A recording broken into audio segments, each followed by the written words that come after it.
सर्वोत्तम पुरस्कार प्राप्त संस्था ज्योती सहकारी पतसंस्था, महाराष्ट्रातील एक अग्रगण्य संस्था ज्योती सहकारी पतसंस्था कोपरगाव।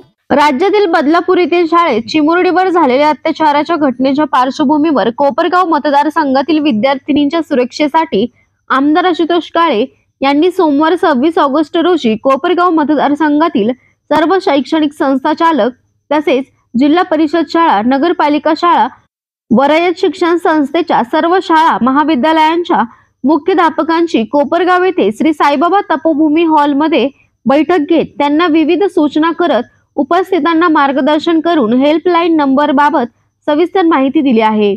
यावेळी त्यांनी आपल्या संपर्क कार्यालयाचा 9858550333 हा हेल्पलाईन नंबर दिला आहे। त्या हेल्पलाईन नंबरवर विद्यार्थिनींना तात्काळ मदत उपलब्ध होणार असून त्यामुळे विद्यार्थिनींच्या पालकांची मोठी चिंता मिटणार आहे। यावेळी कन्या विद्यालयाच्या मुख्याध्यापिका यांनी टवाळखोर रोड रोमियोंचा बंदोबस्त करण्याची मागणी पोलिसांकडे तसेच आमदार आशुतोष काळेंकडे केली आहे। यावेळी विविध मान्यवरांनी आपले मनोगत व्यक्त करत मार्गदर्शन केले आहे।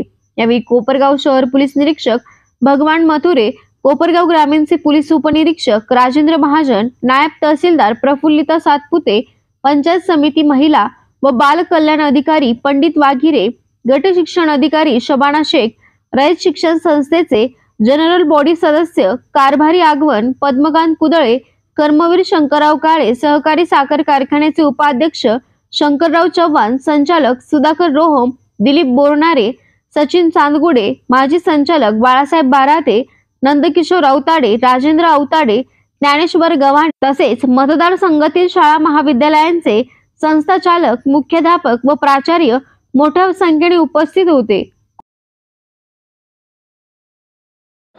या अनुषंगाने ज्या काही अजून अशा घटना समोर येत आहे त्या अनुषंगाने या बैठकीचं आयोजन मी केलेलं होतं। सर्व प्राथमिक, माध्यमिक, ज्युनियर, सिनियर कॉलेजेस आणि शाळा यांचे मुख्याध्यापक, प्राचार्य या ठिकाणी बोलवण्यात आलेले होते आणि यांनी काय काय खबरदारी किंवा काय काय पद्धतीने प्रशिक्षण विद्यार्थी आणि पालक यांना दिलं पाहिजे किंवा त्यांच्या ज्या काही गोष्टी आहेत कशा त्याच्यामध्ये विद्यार्थी-विद्यार्थिनींनी त्याच्यामध्ये कोणावर काही अत्याचार झाला समोर आलं पाहिजे किंवा कशा लक्षात घेतल्या पाहिजे त्याच्याबद्दलचं माहिती किंवा प्रशिक्षण या ठिकाणी शिक्षक त्या ठिकाणी देणार आहेत। त्यांना सर्व गोष्टी सांगितल्या गेलेल्या आहेत आणि शासनाने पण याच्यामध्ये सर्व शिपायापासून मुख्याध्यापक असेल सगळ्यांचं पोलीस व्हेरिफिकेशन हे या ठिकाणी कंपल्सरी केलेलं आहे। याही देखील सूचना या सर्व मुख्याध्यापकांना दिल्या की आपण प्रत्येकाची तपासणी करून घ्या आणि ज्या काही CCTV असेल, काही भौतिक गोष्टी अजून त्यांना गरजेच्या असतील याला टप्प्याटप्प्याने आपण तर कार करतोच आहे। याला कुठे निधी लागला निश्चितपणाने निधी उपलब्ध करून देण्यासाठी माझ्याकडनं मदत राहील अशा प्रकारची ग्वाही या निमित्ताने दिलेली। तर माझी आपल्या सर्व पत्रकारांच्या माध्यमातून पालकांना विनंती आहे की आपणही असं जर कुठे काही आढळलं तर आपण ते काही झाकू नका, कारण याच्यामध्ये त्या मुलाचा किंवा त्या मुलीचा त्याच्यावर अत्याचार झालेल्या अशा विद्यार्थ्याचा किंवा विद्यार्थिनीचा कुठेही त्याच्यामध्ये दोष नाही। ज्यांनी हे कृत्य केलेलं आहे हा खऱ्या अर्थाने त्याचा दोष आहे। त्यांनी त्यामध्ये संस्थेचा किंवा त्या विद्यार्थ्याचा याच्यात कुठेही दोष नाही। त्यामुळे ह्या गोष्टी झाकल्या गेल्या नाही पाहिजे, जेणेकरून असे जे लोक या गोष्टी यांच्या डोक्यात येतात यांच्यावर आळा त्या ठिकाणी बसू शकेल। त्यांना सक्त त्या ठिकाणी शिक्षा झाल्याशिवाय या गोष्टी थांबणार नाही आणि म्हणून आपण सर्वांनी त्या पद्धतीने या सर्व गोष्टीकडे बघावं अशा प्रकारची विनंती करतो। त्यांनी पोलीस प्रशासन म्हटले आता आपले शहराला नवीन PI आलेले आहे, पण निश्चितपणाने त्या पुढच्या कालावधीमध्ये आता आल्यापासून थोडे त्यांनी सुरुवात केलेली आहे असे राऊंड मारायची। प्रत्येक शाळेच्या सोडण्याच्या किंवा भरण्याच्या वेळेस ते थोडं तिथे काय म्हणता का पेट्रोलिंग वगैरे असं करतील, जेणेकरून असे जे काही प्रकार शाळेच्या सुट्ट्याच्या भरण्याच्या वेळेस होतात ते टाळण्यासाठी त्या ठिकाणी ते योजना करतील। मुलींच्या सुरक्षिततेचं डॉक्टर CM मेहता हे वाटेवरती असणारं विद्यालय आहे आणि आजूबाजूला थोडीशी अडगळ पाहून काही प्रसंग असे आलेले आहेत की आडोशाला काही मुलं थांबतात. त्याला आपण रोड रोमिओ असं म्हणतो आणि हे रोमिओ त्या ठिकाणी इकडे 5 मिनिटासाठी इकडे फक्त एकदाच येऊन जा अशा प्रकारचे शब्दप्रयोगही करतात. मुली आमच्यापर्यंत येतात, त्या तक्रारी सांगतात. अक्षरशः माझ्या शिक्षक बंधू भगिनी यांना त्यांच्या ड्युट्या लावलेल्या आहेत या मुलींच्या सुरक्षिततेसाठी. शाळा भरण्या अगोदर अर्थात गुरुकुल 9 वाजल्यापासून आमचं चालू होतं. गुरुकुलचे असणारे जे आमचे अध्यापक अध्यापिका आहेत अगदी वेळेच्या अर्धा तास विद्यालयात उपस्थित राहतातच, परंतु हे जे काय आडोशाला लपलेले जे काही रोड रोमिओ आहेत यांचं काहीतरी बंधन नक्कीच यायला पाहिजे.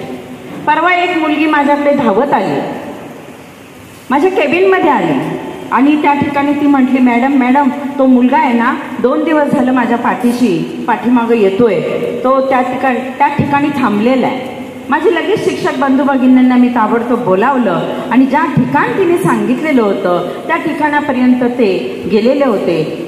2 व्हीलरवर येणारे आणि इकडे 5 मिनिटासाठी इकडे असं म्हणून त्या मुलींना आमिष वगैरे दाखवून किंवा काहीतरी वेगळ्या खानाखुणा करणारे हे जे रोमिओ आहेत यांचा बंदोबस्त नक्कीच झाला पाहिजे. अगदी कळकळीची आणि तळमळीने मी या ठिकाणी विनंती करीत आहे.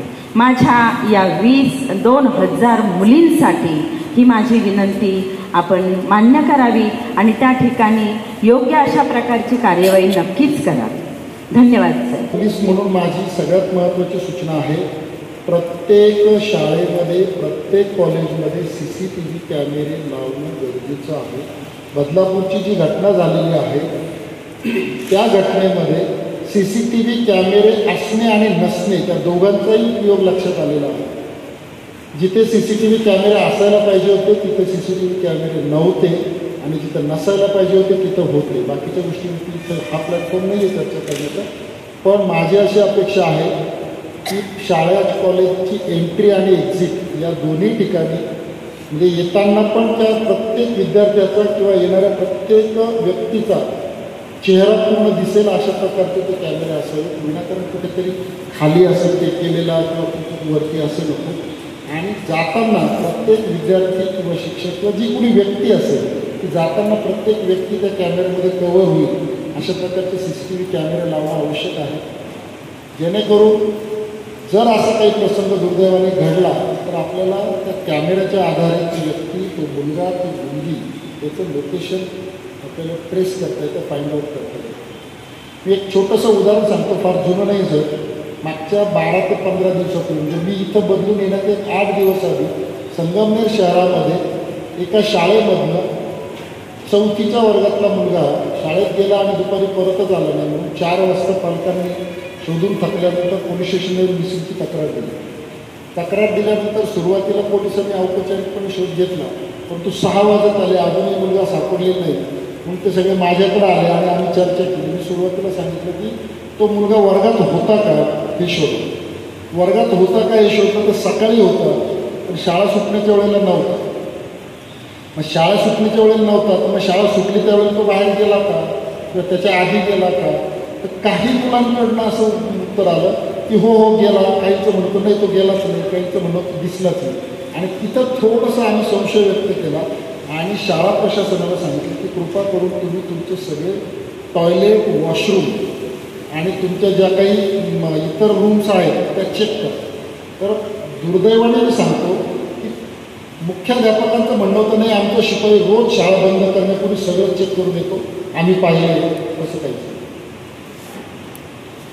मी खेदाने सांगतो आणि जेव्हा तिथं मी माझे 2 पोलीस पाठवले आणि त्यांचे 2 लोक आणि पालकही तिथे गेले, तो मुलगा एका वॉशरूममध्ये आतमध्ये पडलेला होता, झोपलेला होता, बेशुद्ध होता म्हणा, ते बेशुद्ध म्हणतात माझ्या नॉलेजप्रमाणे, तो झोपलेला होता.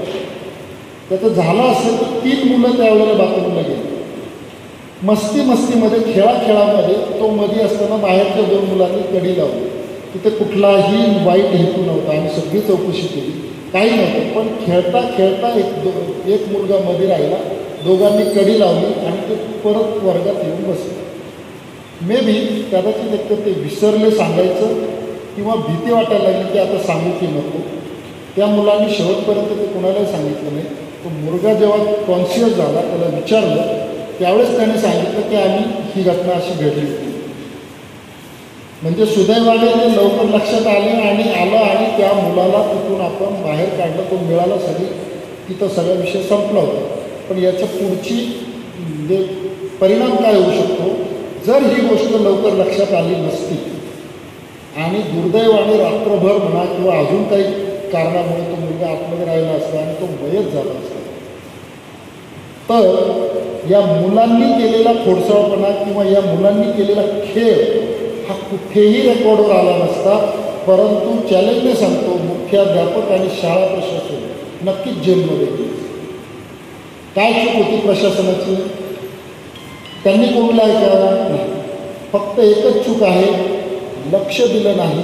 शाळा सुटताना बंद करताना सगळ्या वॉशरूम सगळ्या टॉयलेट्स किंवा ज्या ज्या ठिकाणी मुलं जातात येतात ते चेक करून खात्री करणं गरजेचं होतं. ते न केल्यामुळे तो प्रसंग एवढा. याच्या व्यतिरिक्त बऱ्याच गोष्टी असतात की ज्या तुम्हाला गरजेच्या आहेत. मी याच्यासाठी सांगतो की तुम्ही अवेअर राहा जेणेकरून तुमच्यावरती वाईट प्रसंग येणार नाही.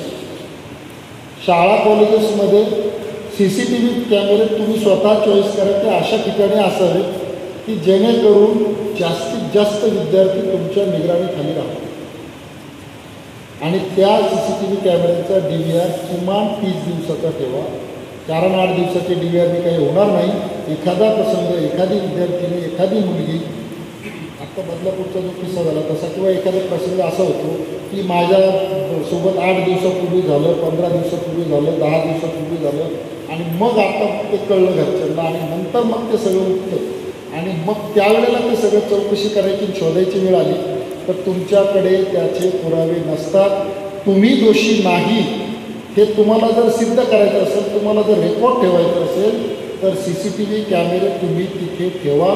ते आमच्यासाठी नंतर उपयोगाचे आहे, आधी तुमच्यासाठी आहे. तुम्ही त्याचा डिफेन्सिव्ह उपयोग करू शकता. एवढंच सांगतो आणि या ठिकाणी तालुक्यामध्ये मुलींची सुरक्षितता काय आहे, शाळांमध्ये काय सुरक्षित वातावरण आहे नाही, काय अडीअडचणी त्या प्रत्येक शाळेकडून त्या समजून घेतल्या.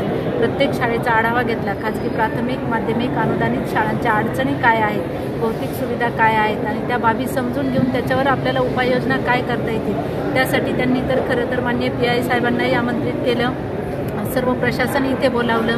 माननीय तहसीलदार मॅडम असतील, सर्व प्रशासन इथं आल्यामुळे सर्व बाबींवर काय आपल्याला लगेच उपाययोजना करता येतील आणि सर्वांनी त्यासाठी मार्गदर्शन केलं. माननीय PI साहेबांनी पण सांगितलं की आपल्याला कशी उपाययोजना करता येईल, यासाठी आपल्याला CCTV कसे बसवले पाहिजे शाळांमध्ये आणि माननीय आमदार महोदय साहेबांनी पण सांगितलं की आपण यासाठी सर्वच शाळांना जे जे आपल्याला गोष्टी देणं शक्य आहे, उपाययोजना करणं शक्य आहे त्यासाठी त्यांनी त्यांचा वैयक्तिक मोबाईल नंबर सर्व शाळांना दिला. हे पहिल्यांदा घडतंय म्हणजे मुख्याध्यापकांपर्यंत माननीय आमदार साहेबांचा नंबर जाणं आणि त्यांच्या अडीअडचणी त्या फोनवर तुम्ही कॉल करू शकता, अडीअडचणी मांडू शकता हे त्यांनी सांगितलं.